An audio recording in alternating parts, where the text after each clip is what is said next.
My name is Emily Johnson. I've been married for 5 years and have a 3-year-old daughter. My husband, Ken, is dedicated to his work and never takes a day off, even when he's feeling under the weather. Thanks to him, we're able to live a peaceful life. I have a sister who's 3 years younger than me. She got married about 3 years ago, but they had trouble having children for a while. Both my husband and I were worried about her as she seemed a bit down. Then, she shared the news that she was pregnant. From that point on, my husband and I supported her throughout her pregnancy. When we heard the baby was born, we went to the hospital. Her husband, Steve, was there too, looking overjoyed. "Oh, where's the baby?" That was the first thing my husband said as we entered the room. Indeed, there was no baby beside my sister. That's right. The hospital staff takes care of the baby in the nursery, thinking the mom might be exhausted. They only bring the baby for feeding times, she explained. Wow, that sounds convenient. The food is great, and they take care of everything. I'm really glad we chose this hospital. Maybe I should have our second child here too. Wait, you're planning to have another baby? Well, I don't want our child to be an only child, I replied, looking at my husband. But he didn't seem to be listening. His attention was entirely on my sister. Samantha really did a great job. She carried the baby for 9 months, and I've seen how hard it was for her. I just feel nothing but gratitude. My sister's husband, Steve, is a business owner. Because of this, he's always been busy with work and couldn't take much care of my sister. It must have been so stressful for her, hardly ever seeing her husband despite having one. That's true. You were rarely by Samantha's side. I suddenly felt a bit surprised by these words. It sounded like a subtle critique of Steve. I'm sorry. It's just been work, and I couldn't do anything about it. No matter how busy you are with work, you should be there for your wife during her pregnancy. It's going to get even tougher with raising a child.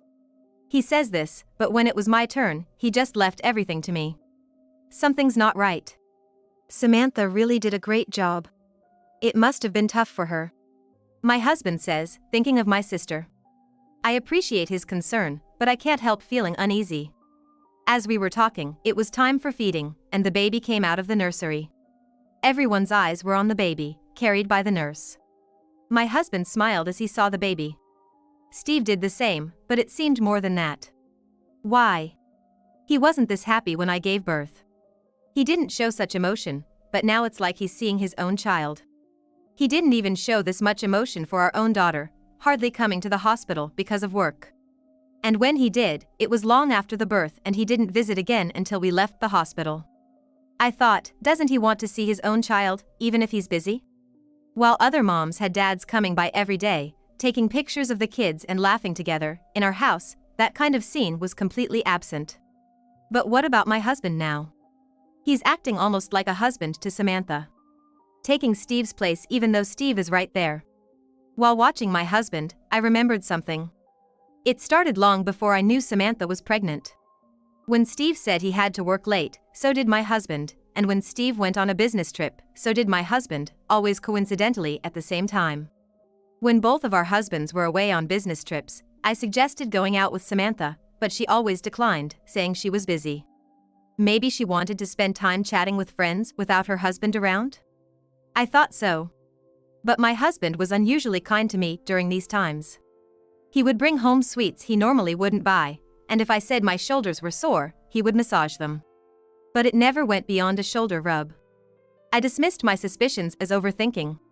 But seeing the two of them in front of me brought them back. I kept repeating in my mind that something was off.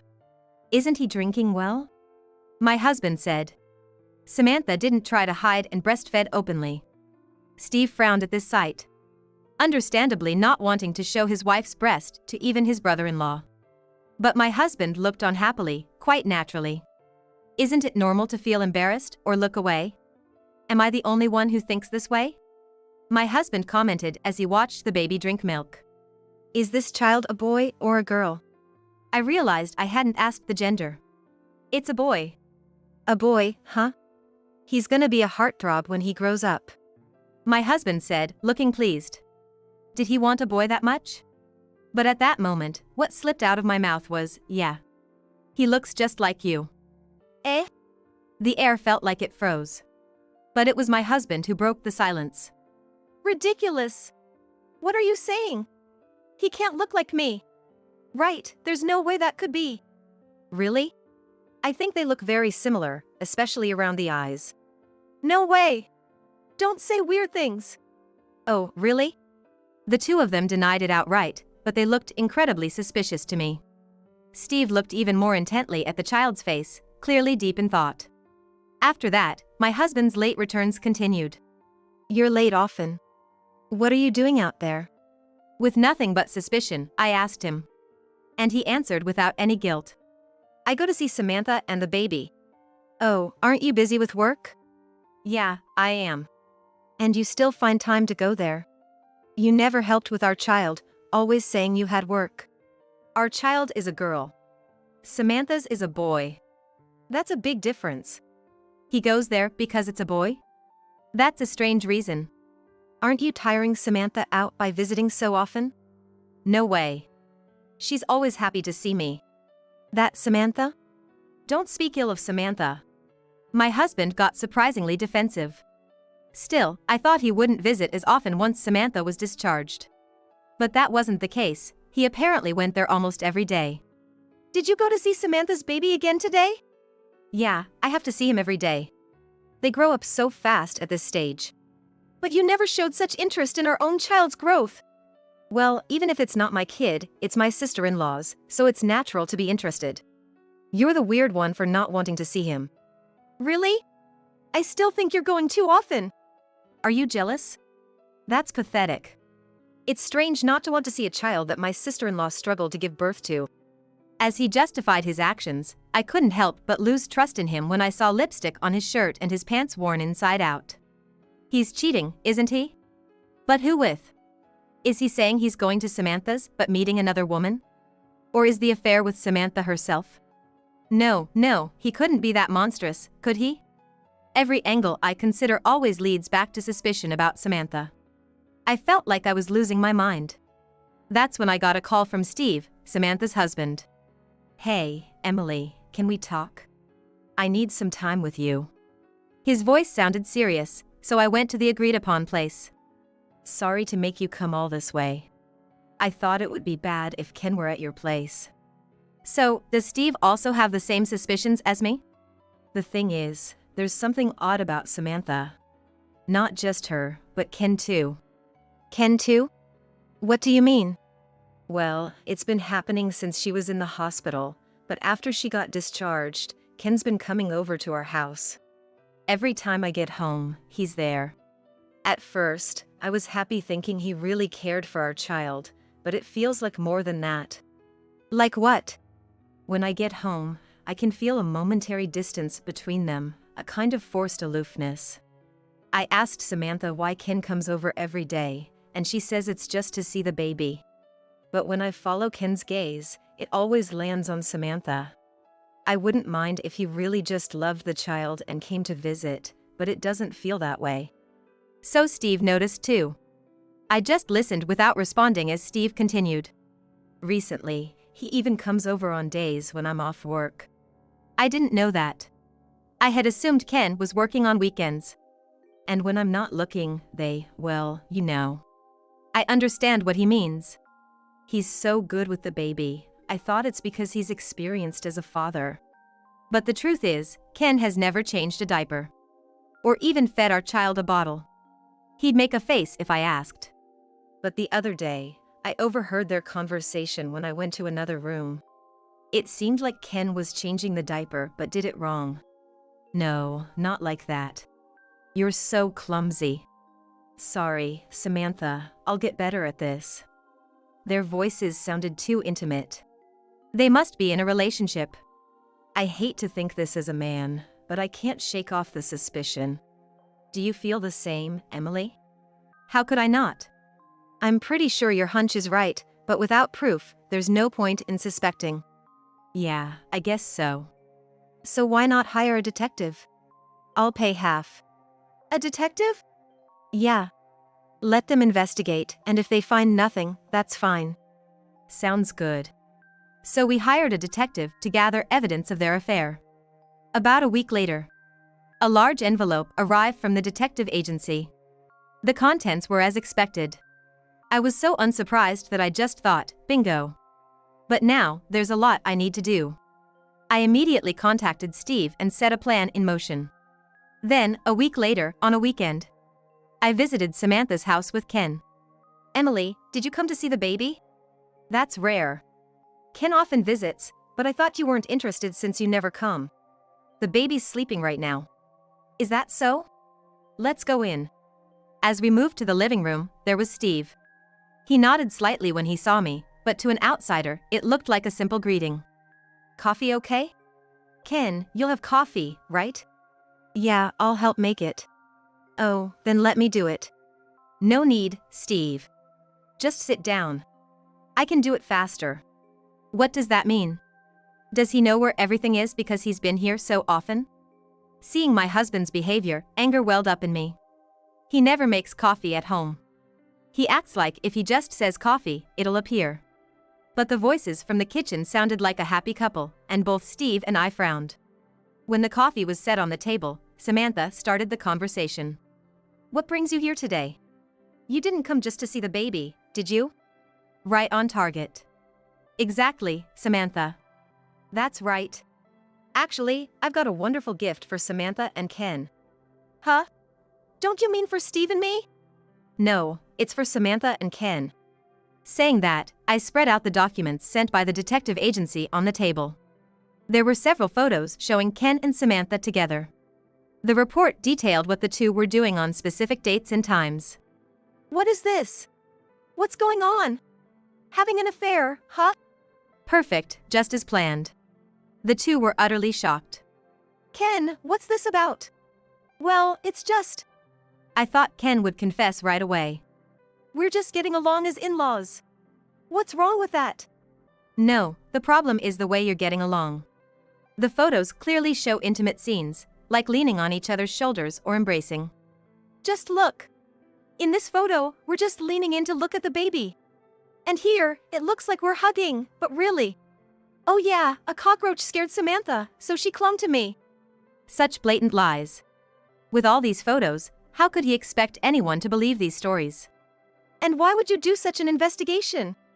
Don't you trust your own brother and sister? No, I don't. I care for your sister as if she's my own, and now you suspect me? Don't you feel sorry for her? You're the one to talk. Still lying through his teeth. What are you saying? You say you feel sorry for your sister, but you're the one who cheated. Both of you are at fault. We didn't cheat. I just explained every photo. Still, you don't believe me? Nobody's going to believe these made-up stories with such lovey-dovey photos. Whether you believe it or not is up to you, but are you trying to ruin your sister-in-law's marriage? Ken said this with a triumphant look, but Steve, finally losing his temper, pulled out an envelope labeled DNA test results. I also suspected you and Samantha. That's why I prepared this evidence. I was going to seal it if you admitted it, but now it seems unnecessary. A DNA test? You don't believe it's your own child? Ken's face turned pale. That's his cornered look. Samantha, meanwhile, looked down, clearly understanding the gravity of the situation. We tested the baby's sample and a toothpick Ken used at home. And here are the results. It read 99.9% probability of parentage. This means, Ken, you're the father. That's strange. I thought so. Ken visits the baby every day, but when his own child was born, he chose work over the baby, hanging out with friends instead. But now he visits Samantha every day. It seems more like he wants to flirt with Samantha than see the baby. No! This is unbelievable! Despite the evidence, Ken still denied it. I have a family I love. There's no way I'd get involved with my sister-in-law. What? Where is this loving family you speak of? Emily. It feels like years since you've called me by my name. I love only you. There's no way I would cheat. Are you really going to believe this piece of paper over my words? I will believe it. I'd rather trust the power of science than the words of a crappy man. If anyone believes the words of such a man over this, that's truly unbelievable. Who are you calling crappy? No, that's not it. I really love you. I have no interest in any other woman. That was when Samantha suddenly burst into tears. This is terrible. What's happening? Both Steve and I were shocked, and Ken seemed just as surprised. What's wrong? I love Ken, and he loves me. When I got pregnant, Ken was happy. He's been coming every day since the baby was born, and we've been in love every day. And now you choose your family over me. Samantha, we promised not to break up our families. Hey, Samantha, why did you do this with my husband? I've been struggling with not being able to have kids, and you and Ken were so kind to me. Ken came to my house almost every day. Steve was always busy, so Ken listened to my problems. I realized he was the one I could truly trust, and that's when I gave myself to him. Yeah, I was so happy. To have someone care so much about me, I ended up sleeping with him. Yeah, I got caught in the hands of such a crappy guy. Yeah. I thought it was wrong and wanted to break it off, but our physical compatibility was too good, and I couldn't do it. Samantha seemed almost pleased as she spoke. Ken, listening, looked smug. What's with these two? So, what are you planning to do now? I believe in separating marriage and love. I want to continue my married life with Steve while dating Ken. Are you a monkey? A dog? Just an animal? Even if she's my sister, I can't just agree with such a story. Just pure foolishness. And what about you, Ken? When I turned to Ken, he was smiling happily. Ken shared the same view. For me, it's just a physical relationship with Samantha. Since we have kids together, I don't mind if we don't have a marital life anymore. Why not continue this relationship without divorcing? Wouldn't that make us all happy? Unbelievable, are their heads filled with flowers? Or maggots? This level of selfishness is almost refreshing. Steve seemed to share a similar view, only able to sigh. I definitely can't continue this relationship. I'm going to divorce. Steve agreed. Yeah, same here. I can't live with such a bitch. I'm divorcing too. Bitch? What do you mean? Oops, sorry, that just slipped out. But seriously, it's unreasonable to raise Ken's child with the money I earned. So, divorce is the only option. So, Ken, you can do whatever you want. I thought they'd be satisfied with this, but they both vehemently objected. I have no intention of divorcing. Huh? How am I supposed to live if we divorce? There it is. The epitome of selfishness. But that's true, isn't it? My salary is peanuts. I've been content with it because you, a high earner, were there. That's not true. You just depended on my salary because you hate dealing with people. Well, that's one way to put it. But if Samantha divorces Steve, her child will be fatherless. What are you talking about? The real father is right here. I don't want that. I don't want to marry Ken. I absolutely refuse to divorce Steve, who earns well, and I have no interest in low-income Ken. So, you dislike the idea of Ken prioritizing me, and you have no intention of marrying him. Such honest individuals. But I don't need to concern myself with the opinions of such self-centered people. I can't continue this relationship. Steve said that, placed the divorce papers on the table, and left the house. I did the same. I presented the prepared divorce papers. Sign these and submit them to the office. If you don't, I'll have to hire a lawyer. You can't afford a lawyer, but I can. No way! I'm not divorcing. I'm not divorcing either. If you think so, then fight it with a lawyer. Though I doubt you can. With that, I left Samantha's house, but the place I was returning to wasn't the home I shared with Ken. It was an apartment I rented immediately after receiving the detective's report. I had resolved to start a new life there with my child. After that, the two kept contacting me, causing a commotion. Finally, I hired a lawyer, and realizing they couldn't do anything, they signed the divorce papers. They probably thought that by signing, everything would end, and there would be no claims for compensation. But it's not that simple. Since I was cheated on, I wanted them to feel the same or greater pain. So, I demanded alimony and child support from Ken and compensation from Samantha. They cried a lot, but I didn't care. Steve settled by agreeing not to claim alimony in exchange for not paying child support. However, that was only towards Samantha. He claimed compensation from Ken. Samantha, unable to pay the compensation I demanded, went crying to Ken. Ken confidently assured her he'd handle it. As a result, they ended up with a huge debt. I watched as they borrowed money for both compensations from a consumer finance company and paid it. But the borrowed money had to be repaid, and they were in a dire financial situation. After the divorce, the two naturally started living together. However, with a nursing child, Samantha claimed she couldn't work, and Ken was the sole breadwinner, leading to a very difficult life. They struggled even to afford milk and diapers, and Samantha often nagged Ken to find a higher-paying job. But Ken, poor at socializing, valued interpersonal relationships over a career change. Get a part-time job if you're not going to switch jobs, Samantha would say to him daily. If I start doing part-time work, won't it affect my day job? If things stay like this, I won't even be able to produce breast milk. Then why don't you work?